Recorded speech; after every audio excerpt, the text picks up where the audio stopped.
Welcome to సర్కార్ India.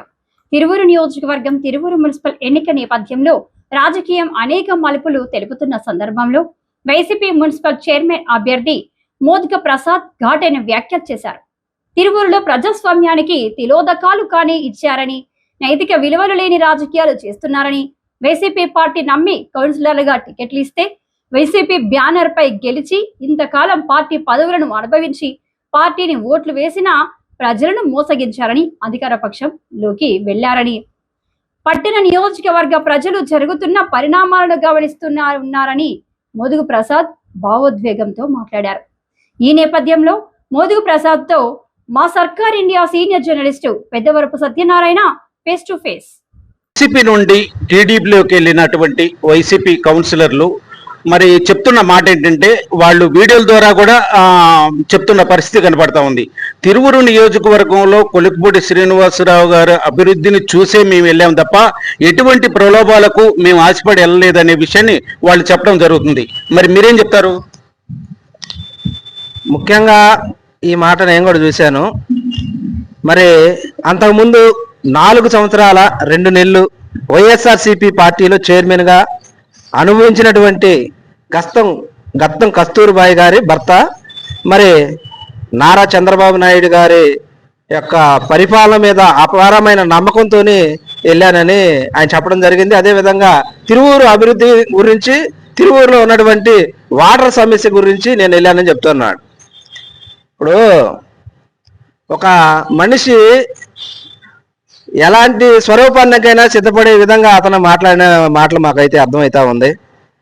ఎందుకంటే 4 సంవత్సరాల 2 నెలలు చైర్మన్గా తిరువూరు ప్రథమ పౌరురాలిగా ఉండి పదవిని అనుభవించి మరి అలాంటి వ్యక్తి తల్లి పాలు తాగి తల్లినే రొమ్ము గుద్దినట్టుగా మరి ఆయన బయటికి వెళ్ళి వేరే పార్టీ కండవా కప్పుకొని మరి ఇలాంటి వ్యాఖ్యలు చేయటం చేతగాని దద్దమ్మ, ఒక చేతగాని దద్దమ్మ అనేటటువంటి పదజాలం అది. ఎందుకంటే నువ్వు చేయాల్సినటువంటి పని నువ్వు సక్రమంగా చేయకుండా నీవు తల్లి లాంటి పార్టీ మీద నువ్వు మాట్లాడినటువంటి వ్యాఖ్యలు అవి.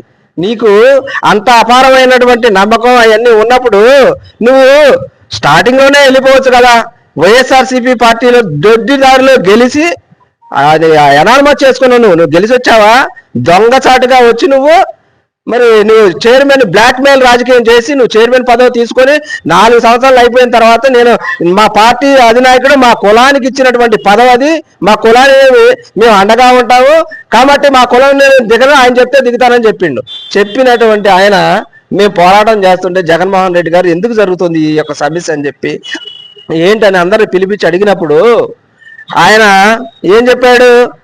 మీరేం చెప్తే అది చేస్తాం సార్ మరి అని చెప్పాడు. ఆ రోజు జగన్మోహన్ రెడ్డి గారు ఆదేశిస్తే తప్పకుండా చేస్తాం, శిరసావహిస్తాం అవన్నీ చెప్పి తిరువూరు వచ్చిన తర్వాత అతను చేసినటువంటి రాజకీయం దాదాపుగా జగన్మోహన్ రెడ్డి గారు ఆదేశించినప్పుడు 2 నెలలకి కూడా నువ్వు రాజీనామా చేయలేదు. 2 నెలల తర్వాత నువ్వు ఏడిసి మొత్తుకొని ఆ కుల మీటింగ్ ఈ కుల మీటింగ్ వైఎస్ఆర్సీపీలో ఉన్న వాళ్ళందరినీ పిలిపించి నువ్వు ఆ రోజు ఏడ్చి బొబ్బలు పెట్టి నువ్వు రాజీనామా చేసే తప్పనిసరి పరిస్థితులు. మరి ఇప్పుడు ఏమైంది? జగన్మోహన్ రెడ్డి గారు మీ కులానికి ఇచ్చినప్పుడు వైఎస్ఆర్సీపీ పార్టీలో ఉన్నటువంటి మాలల పరిస్థితి ఏంటి? వాళ్ళందరినీ కూడా వాళ్ళ నమ్మకాన్ని తుంగలో తొక్కి నువ్వు ఈరోజు ఆ పార్టీ మీద బురద చిమ్మి టీడీపీ కండా కప్పుకొని చంద్రబాబు నాయుడు గారు అపారమైనటువంటి అనుభవంతో తిరువూరు అభివృద్ధి అయితే అని నువ్వు ఒక తిరువూరు ప్రథమ పౌరుడిగా నువ్వు బాధ్యతలు స్వీకరించి మీ భార్య గారు ఏం చేశారు ఈ 4 సంవత్సరాల 2 నెలల కాలంలోని? మీరు ఏ ఒక్క వార్డులోనైనా నేను ఫలానా సమస్యని పూర్తి చేశానని నువ్వు చూపించు. దమ్ముంటే ఇదిగో నేను చైర్మన్ గా ఇది పని చేశాను నేను ఈ కాలంలోనే అని చూపించగలిగే సత్తా నీకుందా? మరి ఇంకొకటి, కొలికపూడి శ్రీనివాసరావు గారు ఆయన మీద మాకు అపారమైనటువంటి నమ్మకం ఉంది, ఆయన అభివృద్ధి చేస్తాడనే నమ్మకం ఉంది అని వెళ్ళినట్టున్నారు. ఏం చేశారు? ఆయన గారు గెలిచి ఇప్పటికి సంవత్సర కాలం పూర్తవుతుంది.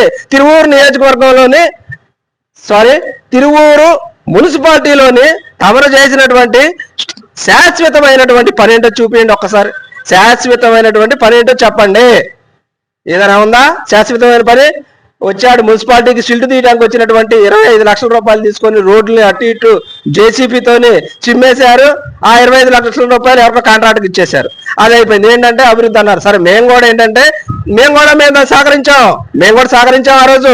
మేము సహకరించి ఈ నీళ్లు నిలిచిపోతున్నాయి, ఏదైనా చేస్తారని కూడా మీకు సపోర్ట్ చేసి చెప్పాం. మున్సిపల్ కౌన్సిలింగ్ మాల్లో కూడా మేము సపోర్ట్ చేసాం మీరు చేస్తారని. మాకు కావాల్సింది పార్టీలు అయినా కాకపోయినా కానీ మీరు ఏదో అభివృద్ధి చేస్తారని నమ్మకంతో సపోర్ట్ చేసాం. ఇంత మట్టికి సంవత్సరం పూర్తి అయిపోయింది, మీరు 3 నెలల్లో చేస్తున్నారు. 3 నెలల్లో చేస్తున్న పని సంవత్సర కాలం అయిపోయింది. ఆ రోడ్లు మీరు ఇంకా వెడల్పు చేస్తే వేస్తానన్నారు. మీరు తీసిన ఆ షిల్ట్ మళ్ళీ యథాస్థానానికి ఊడిపోయింది.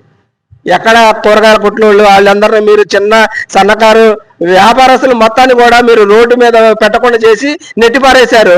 మరి అవి మొత్తం కూడా యథాస్థానానికి వచ్చింది. మీరు ఆ రోడ్డు ఎప్పుడు చేస్తారు?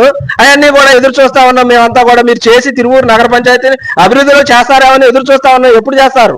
ఇంకా మద్యం షాపులు బస్ స్టాండ్ కాడ ఒకటి ఉంది, తర్వాత ఫ్యాక్టరీ సెంటర్ కాడ ఒకటి ఉంది, అదేవిధంగా అక్కడ మన గణేష్ టెంపుల్ దగ్గర ఒకటి ఉందని మేము ఏదో చెప్తే మీరు ఏదో చేస్తారని చెప్పేసి అవాళ ఉరికిచ్చి మరి మద్యం షాపులలో కొట్టుకుంటా మీరు చేశారు కదా. మరి సంవత్సర కాలం అయిపోతుంది, ఇంకెప్పుడు చేస్తారు? మరి ఇంకా ఏం చేస్తారో కూడా మాకు నమ్మకం లేదు. మరి ఏళ్ళకైనా నమ్మకం కలిగింది. ఇంకా ఏమైనా డ్రైనేజ్కి ఏమైనా ఫండ్స్ తెచ్చారా? ఏం తెచ్చారు మీరు? ఏ నమ్మకం కలిగింది మీకు? మా కార్యకర్తలకు ఏ నమ్మకం కలిగింది అని నేను చూశారు. కేవలం ఇటు పక్కల ఓడిపోయింది, అటు పక్కల బెచ్చింగ్ ఉంది. ఈ 10 నెలల కాలంలోనే మాకేదో కాస్త కోస్తూ ముడతాయనే ఉద్దేశంతోనే పోయారు తప్ప మీరు ప్రలోభాలకు లోపడిపోయారు. కేవలం ఒక మోదుగు ప్రసాద్ అనే ఒక వ్యక్తిని తొక్కడానికి కొంతమంది పండిన పన్నాగంలోనే భాగంగానే మీరు వెళ్ళారు.